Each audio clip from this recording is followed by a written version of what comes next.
What's up, my Reaper seekers? Today, we are going to be watching the life and history of Julius Caesar, aka who was Julius Caesar.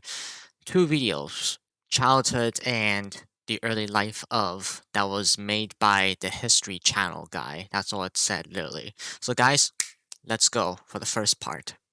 Who was Julius Caesar? This is actually a very broad question, so I would like to break it down into smaller parts so we can really find out who this man was, whether that be a hero, a tyrant, an inspiration, or a villain. Now, what better place to start than at the beginning? Who were Caesar's parents? What was his childhood like, and what kind of Rome would create such a man? Julius Caesar was born during the summer of 100 BC in Rome itself. His family, the Julii, were aristocratic and one of the original ruling families, claiming to be descendants of the Trojans and the goddess Venus, both important figures in Rome's mythology and history. Despite this, the family was in decline and they were not particularly wealthy by the time of Caesar's birth. Although Serious? his family was essentially royalty, politically they supported the Populares, one of Rome's two rival political groups, which was made up of the lower and middle classes of the Republic. Caesar's father, also called Gaius Julius Caesar, was a successful politician who reached the rank of praetor and also governed the province of Asia. Unfortunately, he died when Caesar was only 16, leaving him as the head of the family. Perhaps leading his family from such a young age is what allowed him to develop into such an important figure. His mother, Aurelia, also came from a powerful Roman family and is praised as being the perfect Roman woman. She was intelligent, independent, and renowned for her beauty and common sense. It is said that behind every great man is a great woman, and Aurelia is the perfect example of this. Powerful Roman women were responsible for running the household and raising the children.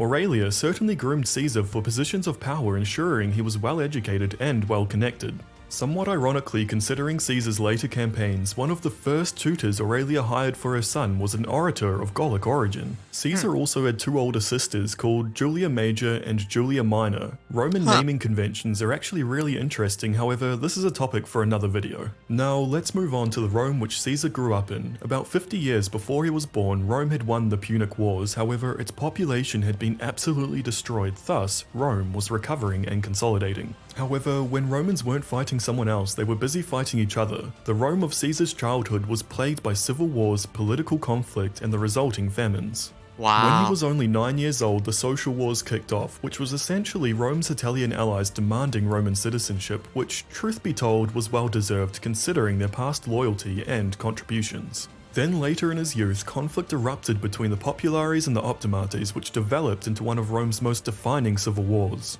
The Populares were kind of like the liberals. They were interested in the welfare of the lower and middle classes while being open to change. In contrast, the Optimates were conservative. They supported the interests of the wealthy and powerful and wanted to uphold the traditional values of Rome. Caesar's family, unfortunately, was deeply involved with the Populares and got caught up in the whole affair. In fact, the famous general who was responsible for creating the iconic legionary and was the leader of the Populares was actually Julius Caesar's uncle, Gaius Marius. Wow. The Populares lost this conflict and Caesar almost lost everything, including his life, and so was Julius Caesar's childhood.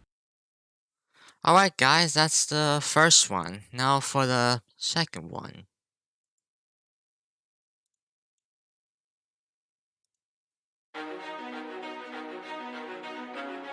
The career of Julius Caesar before his consulship in 59 BC was characterized by military adventurism and political persecution. Julius Caesar was born on July 12, 100 BC, Subura in Rome, into a patrician family, the gens Julia, which claimed to be descendants of Venus. His father died when he was just 16, leaving Caesar as the head of the household. His family status put him at odds with dictator Sulla, who almost had him executed. At about this time, Caesar found himself captured by pirates, only to crucify his former captives after he was ransomed. Soon after this, he began his military career. He served in Hispania, married Sulla's granddaughter, and was elected chief priest, all in rapid succession. Shortly after this, he was suspected, though not convicted, of involvement in the Catalan conspiracy. Soon, he was leaving for a governorship in Hispania and positioning himself to be one of the most important figures in history.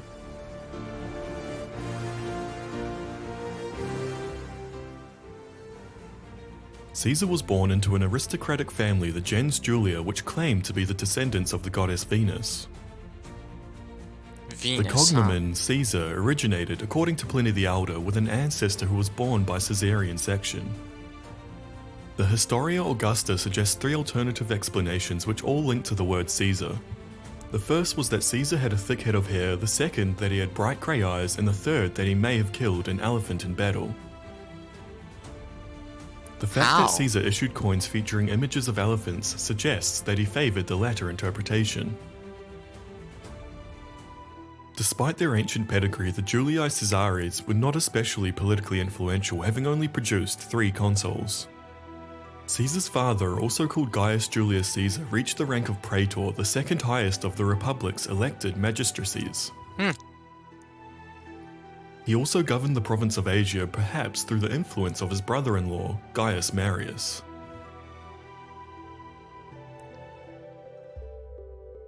His mother, Aurelia Cotta, came from an influential family which had produced several consuls and hired an orator and grammarian of Gallic origin to be Caesar's tutor.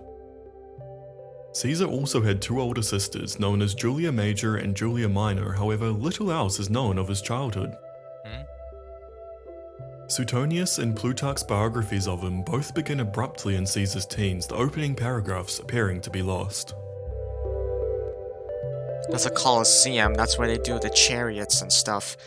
Right there in the middle of the city. Caesar's formative years were a time of turmoil and savage bloodshed.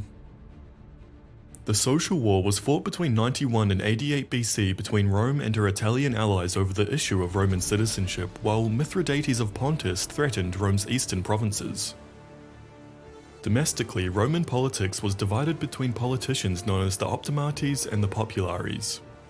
The Optimates tended to be more conservative, defending the interests of the upper class, and used and promoted the authority of the Senate. On the other hand, the Populares advocated for reform in the interests of the masses and used and promoted the authority of popular assemblies. These were not official political parties, but were instead loose confederations of like-minded individuals who would often switch sides. Caesar's uncle Gaius Marius was a Popularis. Marius's protege, however, Sulla, was an Optimas, and in Caesar's youth, their rivalry led to civil war. Wow. Both Marius and Sulla distinguished themselves in the social war, and both wanted to command the war against Mithridates, which was initially given to Sulla. However, when Sulla left the city to take command of his army, a tribune passed a law transferring the appointment to Marius. Sulla responded by marching his army on Rome, the first time this had ever happened, reclaiming his command and forcing Marius into exile, but when he left on campaign, Marius returned at the head of a makeshift army. Huh. He and his ally, Lucius Cornelius Cinna, seized the city and declared Sulla a public enemy, and Marius's troops took violent revenge on Sulla's supporters. Crucifixion. Marius died early in 86 BC, but his followers remained in power. In 85 BC, Caesar's father died suddenly while putting on his shoes one morning, without any apparent cause, and at 16, Caesar was the head of the family. The following year, he was nominated to be the new high priest of Jupiter, the previous incumbent having died in Marius's purges. Since the holder of this position not only had to be a patrician but also be married to a patrician, he broke off his engagement to Cassutia, a plebeian girl of a wealthy equestrian family he had been betrothed to since birth, and married Cinna's daughter, Cornelia. Then, having brought Mithridates to terms, Sulla returned to finish the war against Marius's followers. After a campaign throughout Italy, he seized Rome at the Battle of Colonnade Gate in November 82 BC and had himself appointed to the revived office of dictator. A dictator was traditionally appointed for 6 months at a time, however, Sulla's appointment had no term limit. Statues of Marius were destroyed and Marius's body was exhumed and thrown into the Tiber. Cinna was already dead, killed by his own soldiers in a mutiny. Serious? Sulla's proscription saw hundreds of his political enemies killed or exiles. Caesar, as the nephew of Marius and son-in-law of Cinna, was targeted. He was stripped of his inheritance, his wife's dowry, and his priesthood, and refused to divorce Cornelia and was forced to go into hiding. Wow. The threat against him was lifted by the intervention of his mother's family, which included supporters of Sulla and the Vestal Virgins. Sulla gave in reluctantly and is said to have declared that he saw many a Marius in Caesar. That's brutal, Feeling it man. much safer That's to be far brutal. away from Sulla should the dictator change his mind, Caesar left Rome to join the army. He served in both Asia and Cilicia. During this period, he served with distinction, winning the civic crown for his part in the siege of Mytilene. On a mission to Bithynia to secure the assistance of King Nicomedes' fleet, he spent so long at his court that rumours of an affair with the King Nicomedes arose. The loss of his priesthood had allowed him to pursue a military career. The high priest of Jupiter was not permitted to touch a horse, sleep 3 nights outside his own bed, sleep 1 night outside of Rome, or to look upon an enemy army.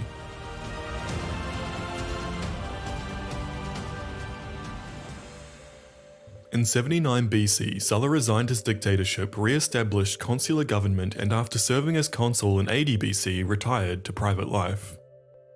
In a manner that Roman historian Suetonius thought arrogant, Julius Caesar would later mock Sulla for resigning the dictatorship, saying that Sulla did not know the basics of politics. In 78 BC, Sulla died and was accorded a state funeral. Upon hearing of Sulla's death, Caesar felt it was safe to return to Rome. Unfortunately, he lacked means as his inheritance was confiscated. He acquired a modest house in Suburra, a lower-class neighbourhood of Rome. His return coincided with an attempted anti-Sullan coup led by Lepidus, but Caesar, lacking confidence in Lepidus's leadership, did not participate. Instead, he turned to legal advocacy. He became known for his exceptional oratory, impassioned gestures, high-pitched voice, and ruthless persecution of former governors notorious for extortion and corruption. Even Cicero praised him, saying, "Come on now, what orator would you rank above him?"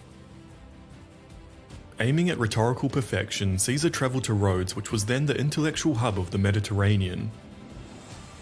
While there in 75 BC, he studied under Apollonius Molon, who had previously taught the famous Cicero.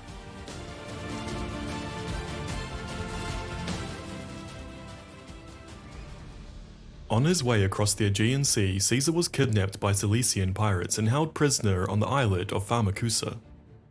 He maintained an attitude of superiority throughout his captivity. While held captive for a period of 38 days, he would participate in his captors' games, exercise among them, and order them to be silent when they were loud. His only staff with him at the time were 2 attendants and a physician. The rest had been sent to borrow money for the ransom. During this time, Caesar also wrote poems and practiced his public speaking. He read his prose aloud to the pirates, flatly calling them illiterate barbarians if his work was not appreciated. The pirates were greatly entertained by his arrogance, which they attributed to the young man's age. When the pirates thought to demand a ransom of 20 talents of gold, he insisted they ask for 50. After the ransom was paid, Caesar raised a fleet, pursued and captured the pirates, and imprisoned them in Pergamon. The governor of Asia at the time refused to execute them as Caesar demanded, preferring to sell them as slaves, but Caesar returned to the coast and had them crucified on his own authority as he had promised them while in captivity, a promise the pirates had taken as a joke. As a sign of leniency, he first had their throats cut, which, if you know anything about crucifixion, is a mercy. He then proceeded to Rhodes but was soon called back into military action in Asia, raising a band of auxiliaries to repel an incursion from Pontus. On his return to Rome, he was elected military tribune, a first step into Roman politics. The war against Spartacus took place around this time, 73 to 71 BC, but it is not recorded what role, if any, Caesar played in it. He was elected quaestor for 69 BC, and during that year he delivered the funeral oration for his aunt Julia, widow of Marius. The funeral procession included images of Marius unseen since the days of Sulla. Unfortunately, Caesar's own wife Cornelia died during this year.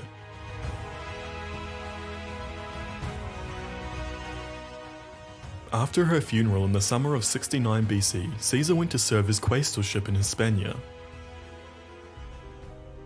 While there, he is said to have encountered a statue of Alexander the Great and realized with dissatisfaction he was now at an age when Alexander had the world at his feet while he had achieved comparatively little.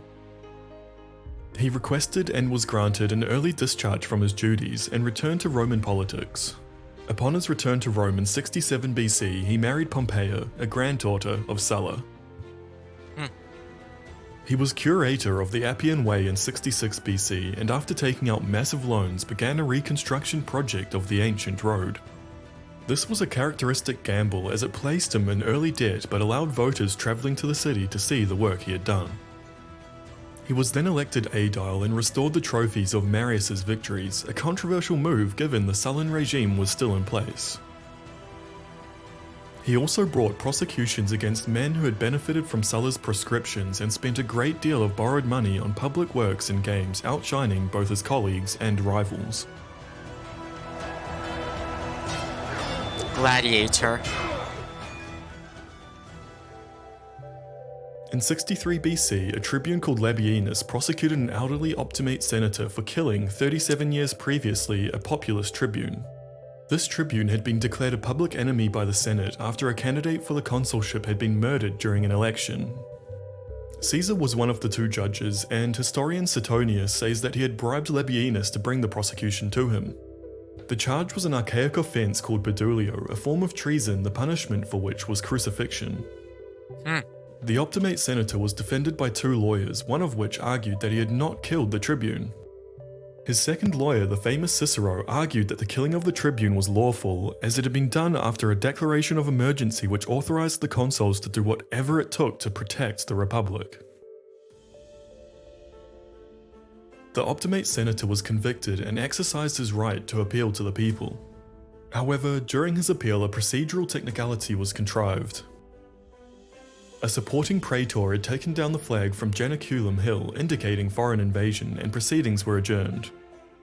The prosecution never resumed, and Cassius Dio characterizes it as a populist attack on the authority of the Senate. The prosecutor Labienus would remain an important ally of Caesar's over the next decade, serving under him as his right-hand man during the Gallic Wars. The same year, Caesar ran for election to the post of Pontifex Maximus, chief priest of Roman state religion, after the death of Quintus Pius, who had been appointed to the post by Sulla. He ran against two powerful Optimates and former consuls, and there were accusations of bribery on all sides. Caesar is said to have told his mother on the morning of the election that he would return as Pontifex Maximus or not at all, expecting to be forced into exile by the enormous debts he had run up to fund his campaign. That's a mare. He won comfortably despite his opponent's greater experience and standing, possibly because the two older men split their votes. The post came with an official Why would residence. they do that? When Okay. Cicero, who was consul that year, exposed Catiline's conspiracy to seize control of the Republic, Caesar was accused of involvement. Caesar, who had been elected praetor for the following year, took part in the debate in the Senate on how to deal with the conspirators. During the debate, Caesar was passed a note. Cato, who would become his primary political opponent, accused him of corresponding with the conspirators and demanded the message be read aloud. Caesar passed him the note, which embarrassingly turned out to be a love letter from Cato's half-sister Servilia. Caesar argued persuasively against the death penalty for the conspirators, proposing life imprisonment instead, but a speech by Cato proved decisive and the conspirators were executed. The following year, a commission was set up to investigate the conspiracy, and Caesar was again accused of involvement. What? Cicero provided evidence Oh, sorry. that Caesar had reported what he knew of the plot voluntarily, and he was cleared. However, one of his accusers and also one of the commissioners were sent to prison. Really?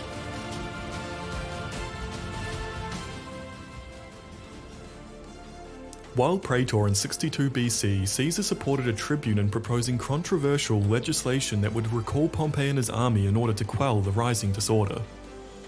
Caesar and the tribune were so obstinate in their proposals that they were suspended from office by the Senate. Caesar attempted to continue to perform his duties, only giving way when violence was threatened. The Senate was persuaded to reinstate him after he quelled public demonstrations in his favour. During the same year, the festival of Bona Dea, or Good Goddess, was held in Caesar's residence as Pontifex Maximus. No men were permitted to attend, but a young patrician named Publius Pulcher managed to gain admittance disguised as a woman, apparently for the purpose of seducing Caesar's wife, Pompeia. He was caught and prosecuted for sacrilege. Caesar gave no evidence against him, careful not to offend one of the most powerful families in Rome, and Publius Pulcher was acquitted after rampant bribery and intimidation. Nevertheless, Caesar divorced Pompeia, saying that the wife of Caesar must be above suspicion. Wow. After his praetorship, Caesar was appointed to govern Hispania Ulteria, but he was still in considerable debt and needed to satisfy his creditors before he could leave. He turned to none other than Marcus Crassus, one of Rome's richest men. In return for political support in his opposition to the interests of Pompey, Crassus paid some of Caesar's debts and acted as guarantor for others. Even so, to avoid becoming a private citizen and open to prosecution for his debts, Caesar left for his province before his praetorship had ended. In Hispania, he conquered several Iberian tribes, was hailed as imperator by his troops, reformed the law regarding debts, and completed his governorship in high esteem. By the time Caesar returned to Rome mid-year in 60 BC, the Senate had granted him the title of imperator, a title which entitled him to a triumph. However, he also wanted to stand for consul, the most senior magistracy in the Republic. If he were to celebrate a triumph, he would need to remain a soldier and stay outside the city walls until the ceremony, but to stand for election he would need to lay down his command and enter Rome as a private citizen. He could not do both in the time available, so he asked the Senate for an exception, but Cato blocked the proposal. Faced with the choice between a triumph and the consulship, Caesar chose the consulship. Alright guys, that's gonna be all for now. If you liked this video, make sure to like, comment, and subscribe, and I'll see you guys next time. Bye bye.